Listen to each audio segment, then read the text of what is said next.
Olá pessoal, bem-vindos de volta ao canal. Hoje vamos viajar no tempo, de volta ao coração do Império Romano, para desvendar os segredos de um culto de mistério que por um tempo rivalizou diretamente com o cristianismo primitivo. Estou falando do mitraísmo, a enigmática tradição solar que cativou legionários, comerciantes e até mesmo imperadores. Estão prontos para explorar templos subterrâneos e decifrar símbolos antigos? Então, vamos lá. Imaginem um império vasto e diversificado, onde deuses de todas as partes do mundo eram adorados. Nesse caldeirão religioso, uma figura se destacou. Mitra, originalmente um deus indo-iraniano associado a pactos, juramentos e à luz solar, Mitra foi reimaginado pelos romanos. Ele se tornou o centro de um culto de mistério exclusivo para homens, que prometia não apenas camaradagem na terra, mas salvação na vida após a morte. O mitraísmo era especialmente popular entre os soldados romanos. As legiões, sempre em movimento, espalharam seus templos, conhecidos como mitreus, desde as fronteiras da Grã-Bretanha até os desertos da Síria. Mas por que essa devoção? Para um soldado, a vida era dura e incerta. O culto oferecia uma estrutura hierárquica familiar, com laços de lealdade e a promessa de força e vitória através de um Deus invencível. O Sol Invictus, com quem Mitra era identificado, era uma irmandade que oferecia estabilidade num mundo caótico. Os templos de Mitra, os mitreus, não eram como as grandes basílicas que conhecemos. Eram espaços íntimos, muitas vezes construídos no subsolo ou em cavernas, projetados para parecerem Isso era simbólico. A caverna representava o cosmos, e os iniciados se reuniam ali, longe dos olhos do público, para realizar seus rituais secretos. O ambiente escuro e iluminado apenas por tochas criava uma atmosfera de mistério e transcendência, transportando os devotos para outro plano de existência. No centro de cada mitreu, encontrávamos a imagem mais poderosa e central do culto, a tauroctonia. Esta cena icônica mostra o deus Mitra, jovem e vigoroso, com seu barrete frígio, cravando uma adaga no pescoço de um touro sagrado. Mas isso não é uma simples cena de sacrifício. É uma complexa alegoria cósmica. Da ferida do touro não brota apenas sangue, mas vida, grãos de trigo. A videira, um cão e uma serpente bebem o sangue, enquanto um escorpião ataca os testículos do touro. Acredita-se que essa cena represente a criação do universo, onde a morte do touro primordial dá origem a toda a vida na Terra. Mitra, aqui, não é um destruidor, mas um criador, aquele que, sob o comando do Sol, ordena o cosmos e garante a fertilidade e a renovação do mundo. Outro mito fundamental era o nascimento de Mitra. Ele não nasceu de uma mulher, mas emergiu milagrosamente de uma rocha já adulto, segurando uma adaga e uma tocha. Esse nascimento, chamado de petrogênese, simbolizava sua natureza primordial e divina, uma força da natureza que surge da própria terra.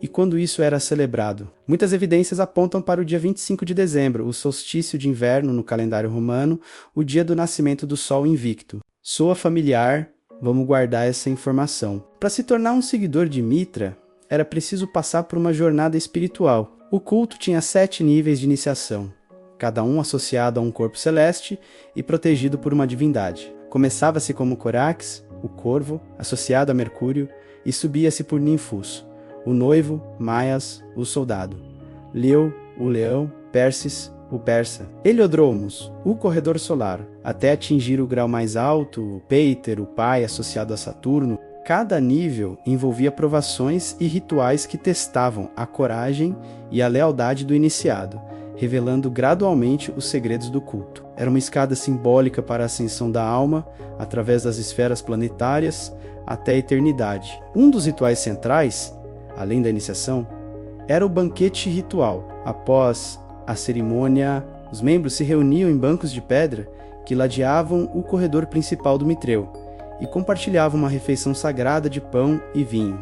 Este banquete não era apenas uma confraternização, era uma reconstituição da refeição que Mitra e o deus Eros só compartilharam após a criação do mundo. Ao participar, os devotos se conectavam diretamente com seus deuses, reforçando seus laços e sua fé na salvação prometida. Agora vamos ao ponto mais intrigante: a rivalidade com o cristianismo. Durante os séculos II e III, o mitraísmo e o cristianismo cresceram lado a lado no Império Romano, competindo pelos corações e mentes da população. E as semelhanças são impressionantes. Ambos tinham um Salvador que trazia a luz ao mundo. Ambos celebravam seu nascimento em 25 de dezembro. Ambos tinham um batismo, uma refeição sagrada com pão e vinho, que lembrava uma última ceia e a promessa de vida eterna. Os cristãos chamavam uns aos outros de irmãos, e os mitraístas também. Ambos usavam água benta e sinos em seus rituais. Essas semelhanças não passaram despercebidas na época.